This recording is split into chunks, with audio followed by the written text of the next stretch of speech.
ധാരാളം പറഞ്ഞ നോക്കിയാ നീ ഇപ്പൊ പൊങ്ങിയുള്ളൂ. എന്താ വിശേഷം? അപ്പ അറിഞ്ഞില്ലേ? അഹങ്കാരി രാജിയിലേക്കോ? നാട്ടില് നിൽക്കാൻ പറ്റാത്ത അവസ്ഥയാടാ.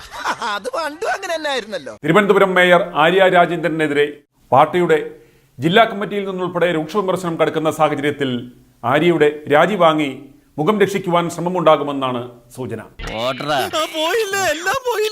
നടുറോഡിലെ തെമ്മാടിത്തരത്തിന് ശേഷവും രണ്ടും പതിവ് പോലെ സർക്കാർ ചെലവിൽ മതിക്കുമ്പോഴും ആ ചെറുപ്പക്കാരന് ഒരു ജോലിക്ക് പോലും പോകുവാൻ കഴിയാത്ത അവസ്ഥയിൽ ആക്കിയിരിക്കുകയാണ്. എനിക്കൊന്നും ഓർമ്മ വരുന്നില്ല ഈശ്വരാ. നീ കിടന്ന് ഉരുളൊന്നും വേണ്ട.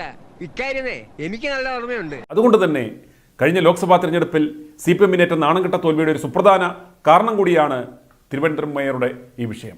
Very natural. Thank you sir.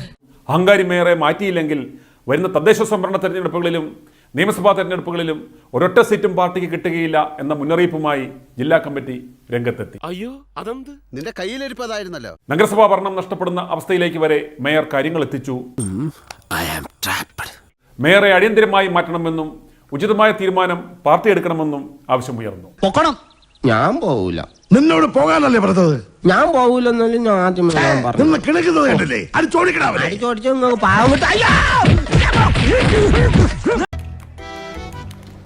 എന്തായിരുന്നു എന്തൊക്കെയായിരുന്നു അവന്റെ അഹങ്കാരം. അതന്നെ അവന്റെ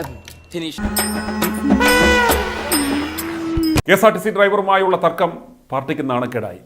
അപക്വമായ ഇടപെടലാണ് മേയറുടെയും സച്ചിൻ ദേവ് MLAയുടെയും ഭാഗത്തു നിന്നുണ്ടായത്. ആര്യയുടെ പെരുമാറ്റ രീതി ജില്ലയിൽ പാർട്ടി വോട്ടുകൾ വല്ലാതെ കുറച്ചുവെന്നും അത് BJPക്ക് ഗുണം ചെയ്തുവെന്നും യോഗം വിലയിരുത്തി.